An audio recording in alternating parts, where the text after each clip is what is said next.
Hello and welcome to Total Touch Point of Sale. We are going to be going over some basic menu building today. First, you want to start in the menu department descriptions. This is your highest hierarchy of reporting as well as menu building.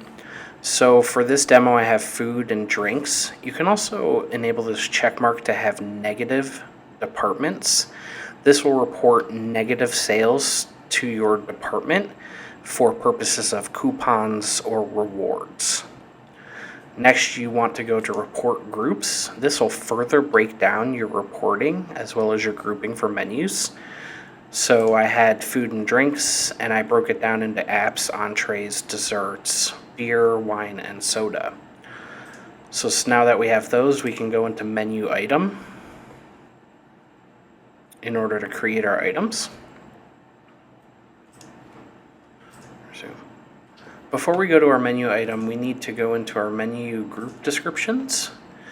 This is what your home page when you click the groups button is going to look like. So we just want food and drinks to be listed here for now. Change the colors of those.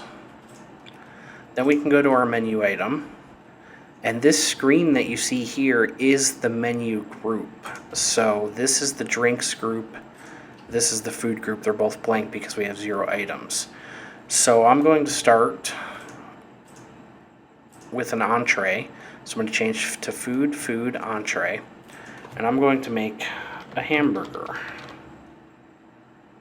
Cost is what it costs you. Quantity for quantity tracking. Price is what it costs the customer to purchase it.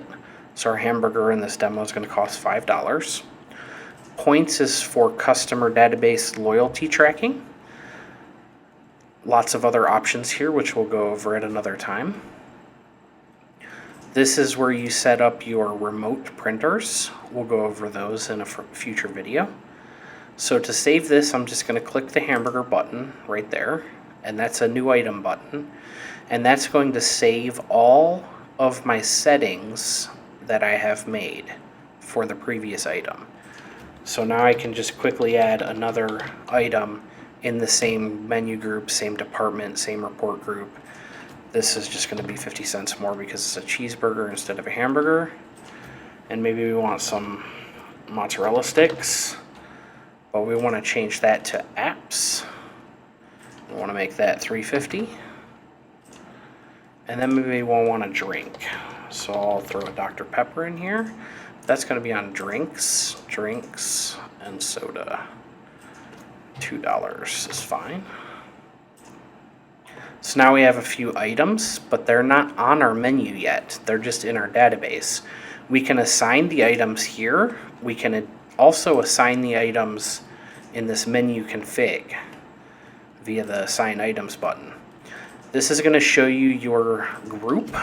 So our drinks group is empty, our food group is empty. So if we're in our food or drinks group, we want a way to get back to the other group that we have. So if we're in drinks, we want to assign a modifier or a menu group of food, and we'll put that over here. And if we're in the food menu, we want to be able to get to the drinks menu. So this button's going to be different depending on which group we're in.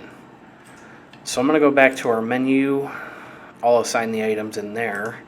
So I'm in the drinks right now. You see there's a food there. So my Dr. Pepper is going to go in my drinks.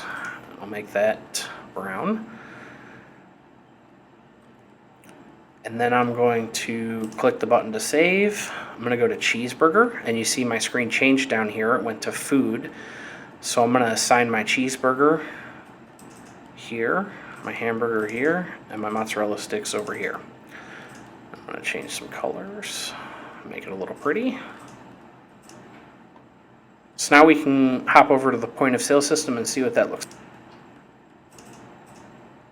like. Okay, so now we're in the point of sale system. Our default menu group is food, so that's what we see. If we click the groups button, we can see the food and drinks menus there. If we go into food, we can access drinks here.